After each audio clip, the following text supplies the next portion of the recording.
안녕하세요. 차이클링 원장 조원진입니다. 반갑습니다.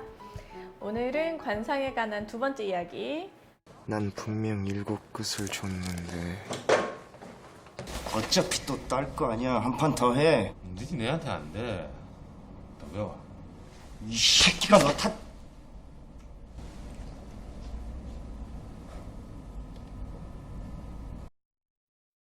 주제는 바로 이 귓불에 관한 겁니다. 이 귓불의 관상학적 해석과 거기에 도움을 줄 수 있는 시술, 이런 부분들에 대해서 얘기 한번 해볼게요. 재밌게 봐주세요. 먼저 이제 관상학적인 얘기 먼저. 귀가 관상학적으로는 단단하고 살집이 어느 정도 있는 걸 좋은 귀라고 일단 봅니다.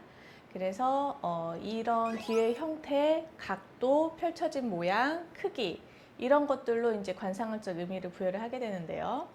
먼저 이게 귀가 이렇게 토끼귀라고도 하죠. 이렇게 펼쳐져 있는, 앞쪽으로 이렇게 펼쳐져 있는 귀를 이제 부채귀라고 하는데, 이런 것보다는 귀가 이렇게 뒤로 넘어가서 살짝 안 보이는 형태, 그런 형태를 관상학적으로는 조금 더 좋게 보는 것 같습니다. 그래서 이렇게 앞쪽으로 펼쳐진 부채귀의 경우에는 위선적인 걸 좀 싫어하고 낱말도 좀 잘 듣고 좀 그런 성격적으로는 좀 괜찮은데, 초년 중년은 괜찮은데 말년이 안 좋다는 그런 얘기가 있네요.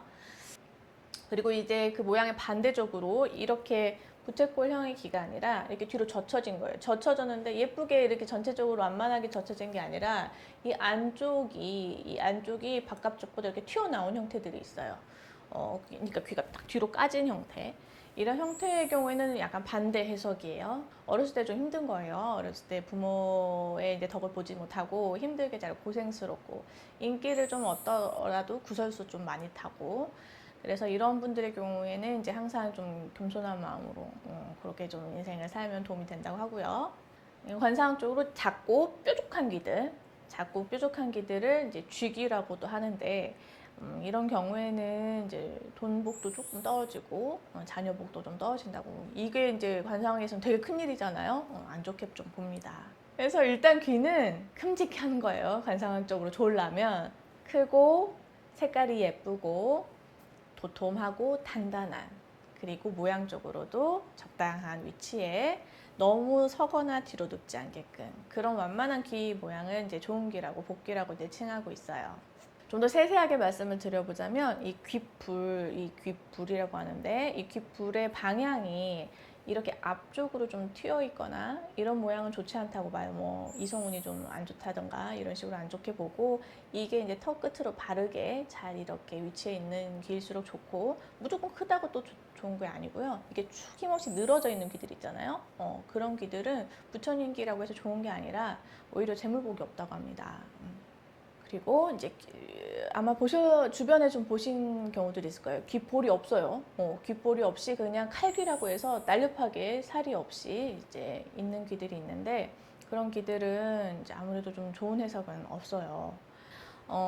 이런 이제 귀에 어떤 작은 시술을 통해서 뭔가 복이 가득해진다, 좋아진다라고 하면 너무 좋고, 또 미용적으로도 예쁘다라고 하면 더 좋죠. 그런 부분 좀 알려드려 볼게요. 일단 의학적으로 귀 형태는 이렇게 귀 끝, 귓불이 이렇게 살하고 떨어져 있는 거예요. 이렇게 떨어진 채로 이렇게 독립적으로 형성되어 있는 형태를 한 가지 형태로 보고, 귓불 모양이 이렇게 살에 붙어 있는 거예요. 귓볼이 따로 놀지 않죠. 그대로 얼굴에 붙어 있는 형태. 그리고 귓불의 모양을 판별을 할 때는 이 세 가지 랜드마크를 두고 결정하게 되는데요. 이 귓구멍에서 이 가장 하단 귓구멍을 들어가는 이 부위와, 그다음에 귀 안쪽 구멍을 형성 외곽선의 가장 높은 부위, 그리고 귓불의 가장 아래 이 삼각존을 랜드마크로 삼아서 이 모양과 방향에 따라서 귀 모양을 결정을 하게 돼요. 그리고 귀 크기에 대해서도 마찬가지입니다. 일단 가장 끝과 끝, 이 전체 수직선을 그은 길이를 귀의 크기로 보고, 거기에 대한 이 사이 귓불의 높이감을 봐서 이 두 개의 비교를 통해서 이 귀에 귓불이 적당히 있는지, 너무 큰지, 작은지 이런 것들을 판별을 하게 되는 거죠. 그래서 이제 귀 모양을 볼 때는 이런 기준점을 가지고 이제 시술적으로는 어떤 식으로 도움을 줄지를 결정하게 됩니다. 보통 이제 진료실에서 귓불에 대한 상담을 하게 되는 경우에는 보통 크게 세 가지로 나누어지게 돼요. 하나는 정말로 관상학적 이비로 부처님 귀를 내가 좀 사업을 좀 잘 되게 하고 싶어서, 혹은 내가 비즈니스를 좀 잘해보고 싶어서, 뭐 이런 식으로 해서 그런 의미로 이제 귓불에 대한 보강을 위한 이제 시술을 좀 문의를 하시는 경우가 있고, 두 번째로는 귀 자체도 같이 늙어요. 말 그대로 같이 중력의 영향과 피부 탄력도가 떨어지면서 약간 주름지고 볼륨이 소실되면서 아래로 늘어지게 됩니다. 요거 자체가 얼굴이 상당히 노화돼 보이는 하나의 포인트가 되기 때문에 그거에 대한 항노화적인 개념으로 이제 또 시술을 하게 되기도 하고요. 세 번째로는 이제 수술 후유증이에요. 보통 이제 안면 거상술 같이 이제 강하게 근막을 잡아당기는 시술을 하게 되는 경우, 그런 경우에는 피부가 딸려 올라가면서 칼귀라고 하는 현상이 나타나게 되는데, 이런 칼귀를 가지신 분들의 경우에는 이제 수술했다는 티가 나기도 하고 보기도 좀 좋지 않고, 그렇기 때문에 이제 교정을 원하시는 경우 문의를 해볼 수 있죠. 그런 약간 비슷한 모양으로 수술하지 않았어도 원래 칼귀인 분들도 마찬가지예요. 아니면 작거나 이런 귀의 경우에도 보강을 해볼 수 있죠.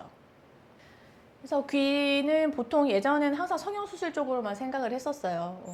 사실 이제 근본적으로 하자면 사실 성형수술이 맞긴 한데, 이 귀는 의외로 필러라고 하는 이제 가볍게 주사로 넣는 가벼운 시술로도 어느 정도 모양 커버가 되게 괜찮습니다. 의외로 안전하고, 하지만 이제 조심해야 될 부분이 이제 귀라는 특정한 어떤 부위에 대한 이해가 좀 있으셔야 돼요. 귀는 작죠. 공간이 한정돼 있고요. 여기에는 큰 혈관도 없어요. 모세 혈관 같이 아주 얇고 가느다란 혈관들만 엄청나게 풍부하게 있는데, 이런 경우 이제 큰 압력을 주거나 강하게 폐색적인 그런 상황이 되면 당연히 괴사 위험이 커집니다. 그리고 괴사가 만약 일어나게 되면은 귀는 뭐예요? 연골이죠. 뼈가 아니라 연골이에요. 함께 녹으면서 많이 안 좋은 결과가 있을 수 있기 때문에 매우 주의해서 시술을 하셔야 됩니다. 하지만 이런 경우는 많지는 않아요, 사실. 일반적으로 귓볼 필러 시술은 굉장히 안전하고 효과적이면서 간단한 시술로 알려져 있습니다. 귓불 필러는 하고 나서 즉각적이죠. 다운타임이 필요가 없어요. 즉각적으로 바로 단단하고 통통하면서 예쁜 귀 모양을 가지실 수가 있고요. 그런 귀에 이제 액세서리 하시면 예쁘게 모양도 잘 잡히죠. 그리고 유지 기간은 일반적인 필러와 비슷합니다. 대개의 경우 1년 정도 생각하시면 되고요. 이후에 이제 성상이 약간 물러지거나 이제 볼륨감이 좀 줄어드는 것 같으면 그때 다시 재시술을 고민하시면 되세요. 자, 이제 귀에 대한 관상학적 의미랑 시술적으로 어떻게 도움을 줘볼 수 있는지 그런 부분에 대해서 설명을 좀 드려봤는데 어떠셨을지 모르겠어요. 귀가 뭐 모양이 안 좋다고 뭐 인생이 안 풀리겠습니까? 하지만 뭐 이게 내가 생각하는 문제의 원인이다, 인생이 꼬이는 원인이다 라고 생각을 한다면 당연히 이런 시술들이 도움이 되실 수 있겠죠.